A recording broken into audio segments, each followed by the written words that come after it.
ये रामकृष्ण मिशन है, ठीक है। रामकृष्ण मिशन के संस्थापक के थे स्वामी विवेकानंद थे, ठीक है। स्वामी विवेकानंद का पूर्ण नाम था नरेंद्रनाथ दत्त था और इनका भी जन्म कहाँ हुआ था?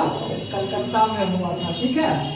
तो क्या करते थे, उनका काली मंदिर का स्वामी हुआ करते थे और उनका मूल नाम हुआ करता था गजाधर चट्टोपाध्याय और उन्हीं का जो परिवर्तित नाम था रामकृष्ण परमहंस था। और उनकी मुलाकात हुई थी किनसे?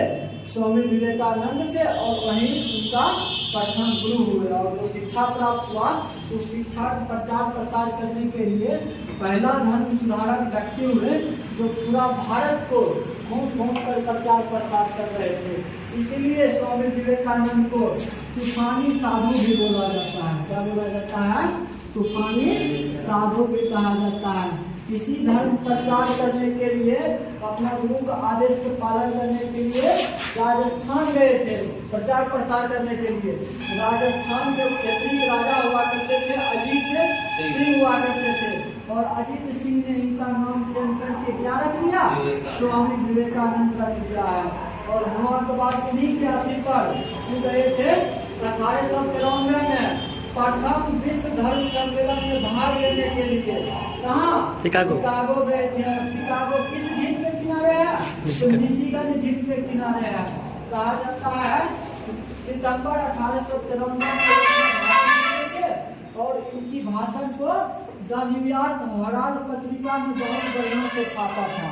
और वहीं जब न्यूयॉर्क शिकागो गए थे तो शिकागो में एक जगह था, न्यूयॉर्क गए थे तो न्यूयॉर्क में उसने वेदांत सोसाइटी की स्थापना करवाए थे। और वहीं जब अमेरिका ही गए थे तो स्वामी विवेकानंद कैलिफोर्निया भी गए थे। कैलिफोर्निया में उसने शांति आश्रम की स्थापना करवाए थे।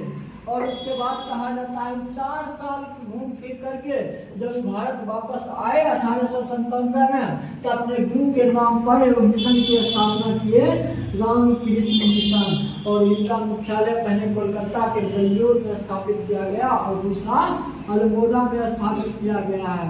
फिर से 1900 दूसरा विश्व धर्म सम्मेलन में भाग लेने के लिए पेरिस पहुंचे थे और वहाँ से आने के बाद क्या कहा जाता है? वहाँ से जब लौटे उनके साथ वो महिला लौट के आई थी, महिला औरत लौट के आई थी तो उसका नाम था मार्गेट नाम था। और वही मार्गेट भारत में आकर के सिस्टर निवेदिता के नाम से जाना जाता है, ठीक है। और वही स्वामी विवेकानंद है जिनको नव हिंदूवाद का प्रतिनिधि कहा जाता है। नव हिंदूवाद का प्रतिनिधि कहा जाता है, ठीक है। प्रतिनिधि कहा जाता है किनको?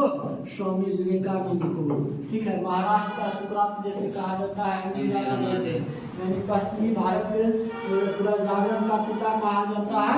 रामजी रामदेव को पुनर्जागरण का पिता कहा जाता है मोहन राय को। और भारत का हिंदू लूथर किंग कहा जाता है सरस्वती को। इसी तरह इनको भी कहा जाता है नव हिंदूवाद का प्रतिनिधि किनको कहा जाता है? स्वामी विवेकानंद को कहा जाता है, ठीक है। खत्म हो गया है।